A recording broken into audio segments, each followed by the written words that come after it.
This charge controller works perfectly. Bluetooth connects from up to 50 feet away, really nice on that. Easy to program and use. Love the stats on my phone while pulling my newly built overland trailer. I purchased a couple 100 watts Renogy panels for our travel trailer as dry camping opens up a lot of sites for us and I don't like firing up the generator unless I have to. The panels are deployed on folding stands, which is really the only way to get them in the sun in the wooded campgrounds we frequent. I used them the first weekend with the PWM controller that came with the kit. It blinked nicely at me, but even with a voltmeter added to our control panel inside the camper there wasn't really a way to see what was going on. I started looking at adding monitors with shuts, but things start getting rather involved for my particular setup. At home in the off-season the camper is covered and plugged into shore power to keep the batteries up. I realized a few things. First, I'm paying for electricity to charge the batteries when I have two solar panels in a box. Second, the onboard inverter/charger is okay for maintaining batteries, but really lacks the ability to keep them at a full charge as they hover around 4 to 13.6 volts regardless of battery condition and with no temperature compensation.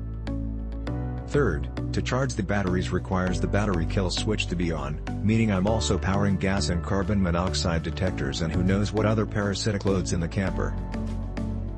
Not a monetary issue, but things without power on them can't cause unforeseen issues. I had originally fallen prey to the argument that you're better off buying another panel versus paying for an MPPT controller. That works on paper, but I realized that I'll set out 2 panels, but I will never set out 3 or 4. That meant that Victron SmartSolar 7515 would work nicely and the cost was within my threshold of pain. The need for a separate monitor was also negated. Installation was easy as I was just replacing the PWM controller. My setup is a couple of Group 24 lead-acid deep-cycle batteries with around 160 Ah. Power is brought into the storage bay of my travel trailer with 4-0 wiring where it splits off to a 3000/6000 pure sine inverter. The Victron is wired into the 4-0 cables which are only about 18 away with 10-gauge cabling. The ZAMP plug that came with the camper was replaced with a 10-gauge wire unit, and the 20 of Renogy cable going to the panels is 10-gauge. The storage bay isn't heated so it's within a few degrees of the batteries which are on the tongue. After doing an update the unit automatically selected 12V and the default charge setting was for deep cycle gel batteries. I was initially a little worried that there wasn't a specific setting for lead-acid batteries, but the parameters of this option are apparently fine from what I can gather. Equalization is off by default. After installation I zipped the camper cover back up. All I have to do now is walk by and log in to see what's going on. No need to unzip/unlock or interrupt my nap when we're actually camping to check our state of charge. The attached screenshots were for the first. I'm only using one 100 watts panel as I felt this would be sufficient.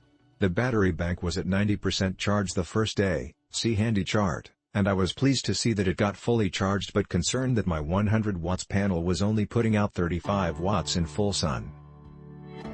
A 100 watts panel is going to max out somewhere around 70 watts in the northern hemisphere on the best day in the summer, and this was in January, the lowest amount of available solar energy insolation of the year.